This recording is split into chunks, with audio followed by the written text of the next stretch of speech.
Hi there, this is Phil Simborg. I'm the U.S. Backgammon Federation official teaching pro, and I know many people who watch these videos are members of the U.S. Backgammon Federation. Did you know that you can go to videos and see about 250 of my videos, many of them with good guest lecturers, great guest lecturers that help me make these lectures. I'm also a co-founder, along with Perry Gardner, of the Backgammon Learning Center. I am a professional backgammon teacher.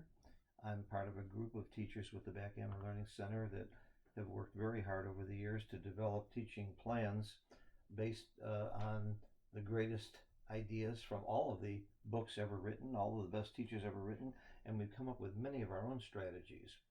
Uh, One of the sayings that I like, let's get to the lesson that I have for you today. One of the sayings I like most is, you don't learn from experience, you learn from your mistakes. It's by looking at your mistakes that you will gain the greatest knowledge that will stay with you, and you'll remember it better, probably because you make the mistake. Um, Another saying I like is, you have 20 years of experience or 1 year of experience 20 times. I know people who've been playing this game for 20, 30 years and haven't learned a new thing and make the same mistakes they made 30 years ago because they don't look at their mistakes and try and learn from them. Well, I'm trying real hard to learn from my mistakes, and I've got plenty of examples. But one of the things I teach is very important. The position you're looking at on the board right now is what we call a prime versus prime position. White is in a prime and blue is in a prime. There's no question whose prime is better. White is better because he's got two checkers behind a 5 prime, and blue has two checkers behind a 4 prime. And what makes white better also right now is he's on roll, which means he can hit this blot, this blue checker here, and he's certainly a big favorite, and he's on roll. And I have taught for many years, and part of our curriculum teaches that most of the time when you have a prime versus prime situation, if you're going to be doubled or if you're going to double someone, most of the time the taker has a take. Most prime versus primes are takes, unless there's going to be a lot of gammons, and in this case with an anchor, even if you get hit, you don't get gammon that often. But also there needs to be a light at the end of the tunnel. There needs to be a path to victory, and clearly here there is a path to victory. This is a clear take, a big take that many, many people will pass. And I've been teaching for years that you must take cubes like this, but when I saw this position not that long ago, I dropped it. I completely blew it, and I'm not embarrassed to admit it. That's one of the reasons, that saying, another saying I like, those who can do and those who can't teach. Well, I can play fairly well, but not good enough to make a living at it. I'm making a living teaching backgammon because I'm a very good teacher, but I certainly can't play as well as the greatest players and can't compete with the top players in the world. Well, I can compete with them. I do okay, but I'm not at their level. But I'm probably a better teacher than many people who are much better players than me. But I blew this one, and I forgot to realize the basic premise that it's a take, that a prime versus prime is a take. We're looking at Extreme Gammon, which is a program that I am very proud to say that I helped Xavier develop and market. And I do have a video, by the way, for $25. The money is used to go to buy boards for kids all over the world, but it's a 1 hour video that tells you how to really use this program. So I'm somewhat of an expert on Extreme Gammon, involved from the very beginning. Let's see what it tells us. It tells us that it would be about a 40% error to pass this cube in a money game. That not only do you win enough, and as we know, the take point, you need to win about 25%, even a little bit less because of the power of the cube, but you can take away gammons from that, and you do get gammon here about 15%, but you also win gammons about 8%, so your net gammon loss is only 7%.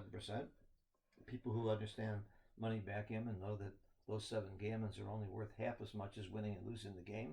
So you can take away about 3.5 from the 33. You're still at around what we call a gammon adjusted take point of around 30%, and you really only need around 21, 22% to take the cube. So this would be a really big mistake to pass, and I passed it. And by the way, I was playing doubles. We were at a match score that really didn't matter. These numbers still work. and my partner, who is a very good player, also, in fact, he really encouraged me to pass the cube. I hope I don't keep making the same mistake. I'm sure I've made the same mistake before. By making this video, I'm publicizing the fact that I was really stupid here and didn't stick to my principles. I think it's going to help me make sure I don't make the mistake again, but maybe it'll help you too. So we now know that most prime versus primes, what we call normal prime versus primes, are takes.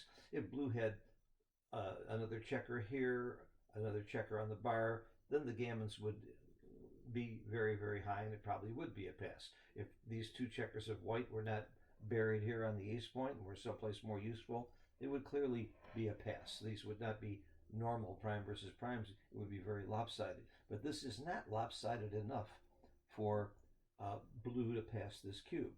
How does white know whether to double? Well, doubling in every situation where you come to the conclusion, first you use Woolsey's law, which you ask yourself, should the other player take? And if you did it right here, you would say yes. Then the question is, am I going to lose my market enough? And John O'Hagan, who's one of our great teachers, part of the Backgammon Learning Center, and one of the best players in the world, came up with O'Hagan's law of market losers, which basically says if you're going to lose your market about a quarter of the time, you definitely have a double in most normal situations. And that's 9 out of 36 rolls. Well, you're certainly going to hit 11 out of 36 rolls. Plus, you also have some other good rolls like double six. Plus the fact that you have to look at the downside. If he doesn't roll a 5, do you have any really horrible rolls? Well, double 4 looks pretty bad. Double 3 isn't so good. But so maybe you got a couple of bad rolls, but most of the time you're not going to be in too bad a shape, even if you don't roll the 5.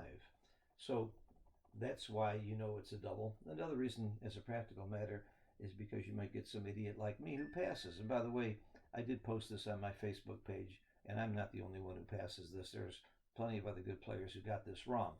Backgammon is just not that easy, but I'm going to make sure, by publicizing my ignorance here, to make sure I remember this better. That's one of the reasons I'm doing this. There's another saying I like. I love sayings. You teach best what you most need to learn. And I really need to remind myself to take these cubes. Now, if you can't see why these numbers are right, before Extreme Gammon and before that snowing, before the computer programs, we really didn't know definitively what the answer is. The masters in the 70s and 80s and before would take this position, write it down on a position card so they'd remember it, set it up over a board and play it out 10, 50 times over and over and over again, tediously, and keep a record of how often they get gammon and how often they win. And they would find out the hard way if it's a take. And they weren't really tremendously accurate because they weren't always playing the position out right. And Extreme Gammon plays better than any human being. But there's a few that are getting close, but still better than any human being. I would bet on Extreme Gammon against the best. So when Extreme Gammon plays it out, it's getting the right answer. You just have to trust it most of the time. There's a few positions where it's not. But if you don't see why blue has to take here, if you don't see how he wins a third of the time, then you need to play it out too. And you can play that out with Extreme Gammon by putting the position in and go to setup, play from position, and you can play it, here it is, play from position. You can play it as blue, or you can play it as white, or you can play both sides, which is very educational. And you can also have Extreme Gammon play Extreme Gammon and play it out 10, 20, 30 times and watch the best player in the world play it out both ways, and you'll start to get a feel for why this is a take, for why blue will not get slaughtered here, where he wins enough to where he's better off taking the cube than passing the cube. You're never happy about taking a cube when you're the underdog, and you are going to lose money when you take this cube, or lose points more than you're going to win, but you lose less than if you just pass. That's why 25% is the take point. And if you're not really familiar with what I mean by take point and why 25% is the take point, then you need to do some study. You need to learn more about the game. There's many, many books out there. And of course, join the USBGF and watch my videos. And there's many good articles there and other ways to help you. And of course, there's lessons, which you can contact me at phil@sim.org. PHIL@SIMB.org. I hope this was educational for you and interesting to you. And here's my embarrassing admission of making this big error. And I hope I won't make it next time. I think I'm less likely to now. Enjoy and good rolling to everybody. Bye bye.